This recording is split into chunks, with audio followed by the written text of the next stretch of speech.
kuat ya Pak. Oke, selamat pagi semua para teman-temannya, sebetulnya karena masih teman-teman dan Bapak Ibu undangan. Senang sekali karena hari ini saya bisa ada di acara TEDx. Karena biasanya apa? Karena biasanya saya cuma melihat TEDx di YouTube. Saya pernah bermimpi suatu saat waktu itu, terima kasih Mas Dani dari sini nggak? Dan wali saya, karena Mas Dani yang menunjukkan TEDx dan mengenalkan TEDx ke saya. Dan detik itu ketika saya melihat TEDx, yang ada di pikiran saya adalah, wah, I have to be speak up in there someday. Dan ternyata saya kesampaian hari ini.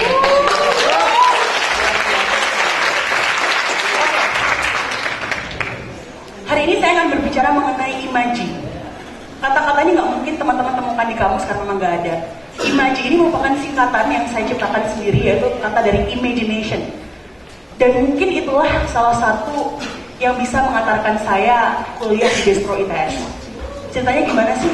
Oh, Destro ITS, halo teman-teman. Kenapa saya berbicara mengenai imagination gitu?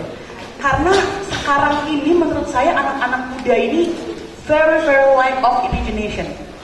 Padahal menurut saya imajinasi itu adalah salah satu atau sesuatu hal yang perhaps it is more than dreams.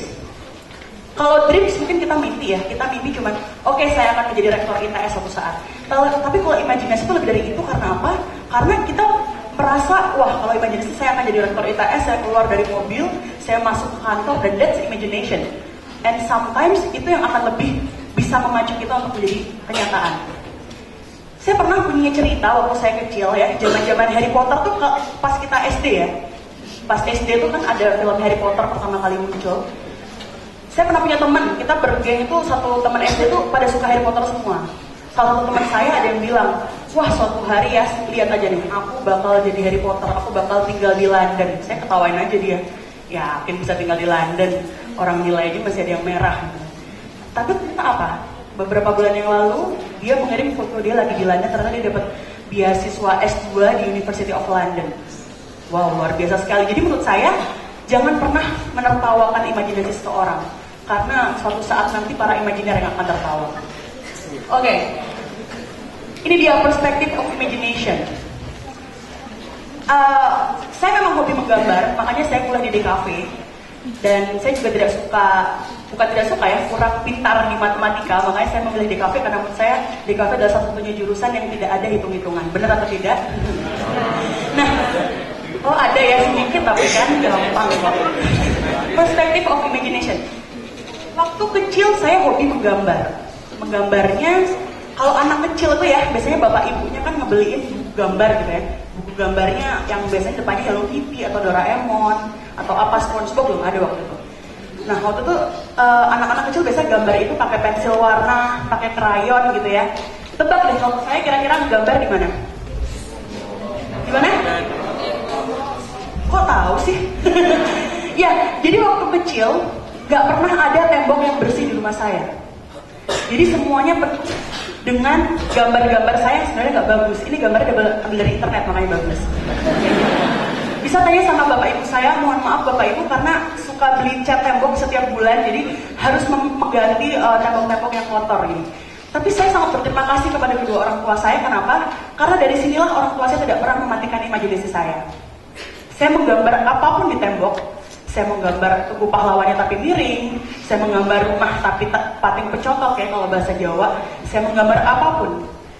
Dan dari sini saya mendapatkan juara satu pada saat saya umur 5 tahun. Ini adalah lomba menggambar. Ini adalah lomba menggambar merayakan Hari Jadi Surabaya. Waktu itu saya mendapatkan juara satu. Ini foto saya, bukan foto orang lain, ada namanya. Dan titelnya tuh cukup mengingatkan saya, makanya koran ini disimpan sama ibu saya gitu. Karena dia selalu mencoret di tembok. Nah, dari sini ternyata bapak ibu saya tuh mungkin sadar gitu, wah kayaknya anaknya ini gak bisa jadi dokter nih ya kayaknya.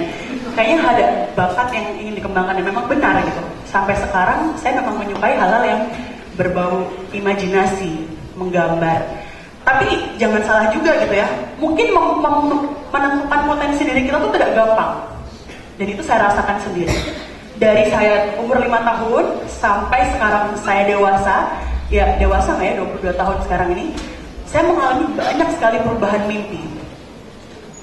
Ya jadi saya I was doing this, I was doing that, and anything, I was doing anything. Jadi waktu SD saya suka menggambar, gitu. Saya juga suka nyanyi, gitu. Gedean dikit waktu SMP saya suka apa ya, ngeband, sama anak-anak band, gaul gitu kan. Gedean lagi dikit SMA, saya mulai udah mulai malu gitu ya, ngeband gitu. Saya suka jurnalis, bikin cerpen, and that's still my dream gitu, bahwa I have to publish a book someday. Itu masih mimpi saya. Terus gedean lagi dikit, kuliah saya sudah mulai bertemu dengan berbagai macam profesional yang sangat menginspirasi saya gitu ya. Insight banyak masuk. Dan akhirnya di sini saya memilih kuliah desain komunikasi visual yang ternyata terus membuat saya berimajinasi. Tapi satu yang mungkin menjadi apa ya, red line dari apa yang sudah saya alami saat ini, yaitu ini, dream can change but passion not. Kita mungkin bisa merubah mimpi kita apa aja, A, B, C, kita pengen jadi ini, pengen jadi itu. Tapi ketika saya dihadapkan dengan sesuatu yang kreatif, itulah memang dunia saya. Seperti itu. Nah, untuk memulai sebuah dunia baru, yang saya sebut dunia kuliah, saya menjadi mahasiswa, saya selalu menyebut dengan once upon a time. Ini gambar apa kira-kira? Ini bukan Surabaya waktu malam ya. Ini adalah Times Square di New York Times. Dan kenapa once upon a time? Karena saya ingin suatu saat saya bisa hadir ke sana, bukan untuk tinggal, tapi untuk datang saja melihat betapa wahnya. Karena di sana adalah salah satu kota yang penuh dengan penuh advertising, penuh dengan dunia kreatif, fashion juga. Jadi ini adalah mimpi saya. Nah, once upon a time, saya berpikir ketika saya itu semester berapa ya? Semester 4 kurang lebih ya, semester tahun ke-2 ke-3, saya berpikir adalah kayaknya harus ada sesuatu proyek yang bisa Tias desain bersama teman-teman untuk menghasilkan sesuatu. Apa kira-kira? Saya berpikir, oke, anak muda ini kan sukanya belanja, termasuk saya. Saya juga suka belanja, suka beli ini itu. Dan yang kedua, kebutuhan desain memang luar biasa. Siapa yang kuliah di DKV, siapa yang selalu menghabiskan uangnya untuk tugas ya, jangan ketawa. Jadi memang banyak sekali kebutuhan. Dan di sini saya berusaha untuk menemukan kata kuncinya. Oke, I need to have a financial freedom.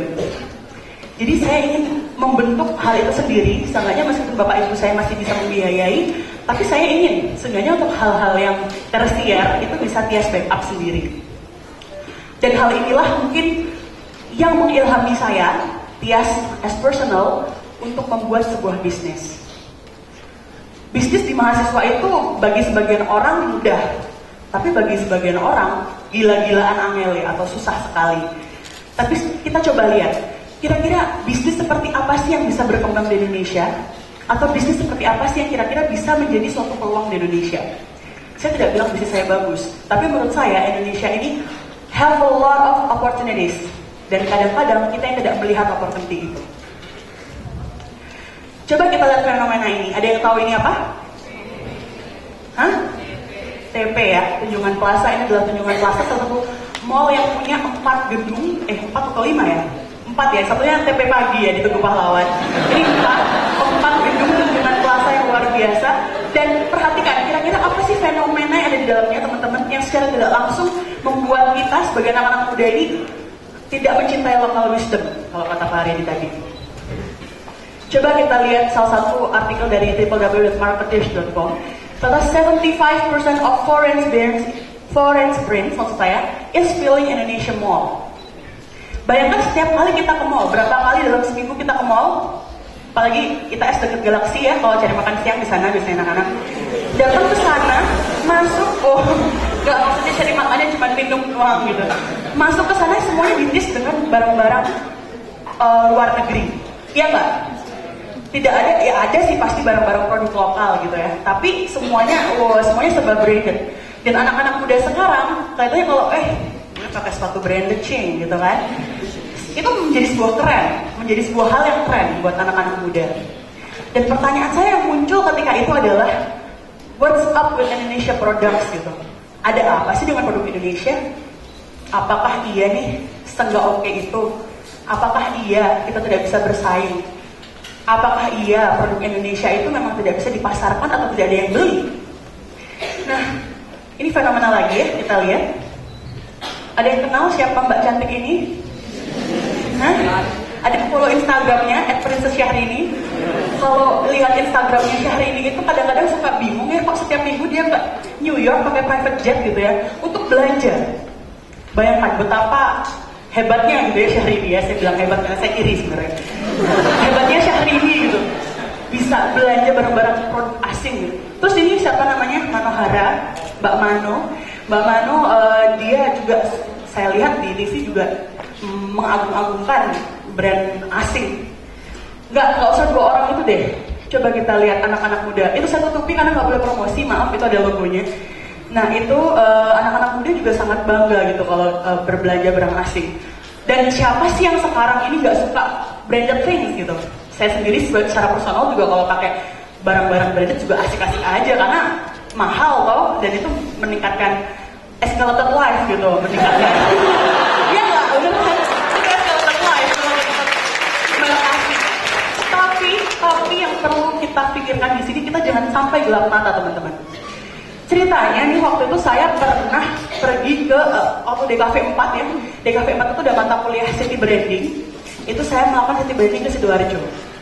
Nah di sana itulah saya dapat cerita dari teman saya kalau ada namanya kampung Prian, kampung sepatu Prian. Di kampung sepatu Prian itu ternyata ada koperasi. Nah di koperasi itu ternyata menjual barang-barang sepatu-sepatu branded dengan harga yang miring. Terus saya kaget kan, loh kok bisa sepatu branded jual di sini gitu. Misalnya yang inisialnya Z gitu, inisialnya C gitu ya. Nah, terus habis itu dijual di sana dengan harga yang miring. Saya kaget lah, ini kok bisa gitu. Ternyata jawabannya apa? Loh iya Mbak, ini kan diproduksi di sini. Wow, diproduksi di sini Mbak? Iya, diproduksi di sini. Terus kita kirim keluar. Oke.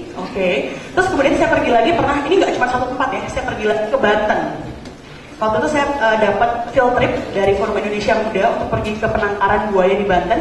Di sana mereka melakukan aktivitas menyapih kainnya buaya sehingga menjadi kain untuk siap dipakai jadi sepatu, tas dan lain sebagainya. Waktu saya ke galerinya, yang menarik perhatian saya tuh ada tas Birkin. Ada yang tahu tas Birkin ya? Yang tadi pakai Syahrini ini tas Birkin namanya. Itu kok bagus banget kualitasnya. Kalau yang merek H itu, inisial H itu, kalau jual ini itu bisa sampai 50 juta dengan sertifikat loh Pak, saya bilang kayak gitu. Ini kenapa nggak dijual aja 30 juta juga pasti laku, aku bilang. Dia jawabnya apa? Lah ya emang yang merek H itu ngambil barang dari sini, yang merek H itu ngambil kainnya dari sini. Wow. Jadi kadang-kadang kita jangan gelap mata bahwa ternyata produk-produk yang kita pakai itu made in Indonesia. Ada yang pernah pergi ke luar negeri? Kalau pernah pergi ke luar negeri, hati-hati deh ya kalau mau belanja, labelnya dilihat dulu. Made in mana? Biasanya sih tempat Asia. Jadi betapa luar biasanya resource yang ada di Indonesia, tapi kenapa sih kita nggak bisa sadar? Nah, ini adalah salah satu foto. Ini adalah foto pengrajin sepatu yang ada di Sidoarjo, di Warung. Dan ini adalah foto supplier batik atau kain-kain tradisional yang ada di Indonesia. Jadi kalau melihat hal ini teman-teman, kita nih punya great resources ya. Kita punya sumber daya yang hebat sekali.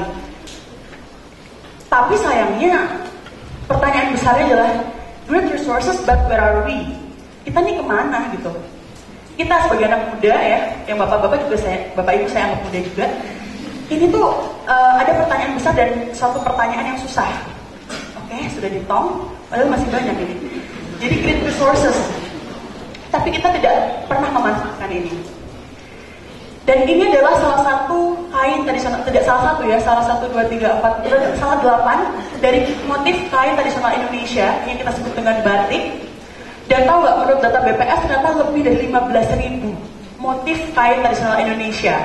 Ini tahun 2010 teman-teman, sekarang udah tahun 2013. Berarti bisa jadi 2 kali lipatnya ya, sekarang sudah ada motif kain tradisional Indonesia.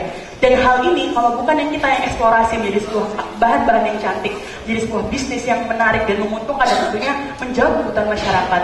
Dan itu adalah tugas dari kita semua. Oke. Dan ini adalah yang sekarang sedang saya desain.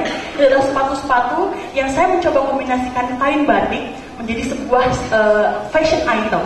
Ya, kenapa saya mengambil sepatu menjadi sebuah salah satu ininya ya, salah satu contohnya, karena saya merasa gitu ya, sepatu itu bisa menjadi cantik dengan sentuhan kain batik. Dan kadang-kadang anak muda sekarang sukanya kenapa? Kalau ngomongin batik, wah pasti old fashion deh, gak keren gitu ya. Tapi kalau dengan desain dan suatu hal yang kita ciptakan, itu akan menjadi sesuatu yang bisa menjadi sesuatu yang dijual. Dan bahkan mungkin tidak hanya di Indonesia, tapi di luar Indonesia. Oleh karena itu, dari semua yang telah saya rangkum ini, saya merasa bahwa Indonesia tidak hanya punya dua sumber daya, tidak hanya sumber daya manusia atau sumber daya alam, tapi Indonesia punya 5 resources yang bisa mengangkat kita, yang bisa escalating kita. Yang pertama adalah natural resources, tentu kita punya banyak sumber daya alam. Kita punya human resources, kita punya culture resources, dan yang penting kita punya idea resources. Kita harus kaya akan idea yang apa yang kita kembangkan. Dan yang paling penting nomor 5 teman-teman, it is your resources. Jadi kita ini anak muda, kita adalah sumber daya Indonesia. Bikin bisnis tidak harus seperti saya, bikin bisnis sepatu, apapun sesuai bidang yang teman-teman suka. Dan dari situlah teman-teman harus sadar gitu, bahwa sebuah bisnis itu tidak bisa disamakan satu sama lain. Jadi bisnis yang ada di Indonesia ini bisnis yang sangat bisa memiliki peluang yang sangat baik untuk dipasarkan tidak hanya di Indonesia, tapi di luar Indonesia. Dan kita kembali ke imajinasi. How if a half of Indonesia youth on a business? Nah, ini adalah foto saya. Terima kasih buat Alista, partner saya dan di situ. Ini yang memfoto dia, dan saya ada di tengah-tengah. Di kanan kiri, depan, belakang, samping kanan kiri itu bukan orang-orang biasa. Mereka ada pengusaha-pengusaha muda, teman-teman saya, dan foto ini diambil detik-detik terakhir sebelum nama saya dipanggil sebagai pemenang Wirausaha Muda Mandiri 2020. Jadi, saya merasa bahwa tidak semuanya sih harus menjadi pengusaha ya, tidak semuanya harus memiliki bisnis. Kita bisa bergerak dengan bidang dan kesukaan kita masing-masing. I have a lot of friends outside Surabaya yang juga bergerak di bidang politik. Saya juga punya teman di luar Surabaya yang bergerak di bidang jurnalis. So there are a lot of activities that we can do as a youth, dan itu adalah privilege. I always say that teenagers, not teenagers only, and youth is a privilege. Jadi kita adalah suatu kebanggaan. Ya meskipun bisnis itu juga nggak gampang. Coba tanya jadi pebisnis yang udah punya usaha, banyak hutang ya. Kalau bokek itu bukan di akhir bulan tapi di awal bulan, karena kita harus bayar ini, bayar itu gitu. Tapi bayangkanlah, nanti bukan hanya not only better Indonesia, but perfect Indonesia. Karena sesuatu yang akan kita keluarkan, nanti akan dilakukan atau memberdayakan orang lain, dan sesuatu itu akan masuk untuk diri kita sendiri. Baiklah, itu saja dari saya. Terima kasih, dan semoga kita semua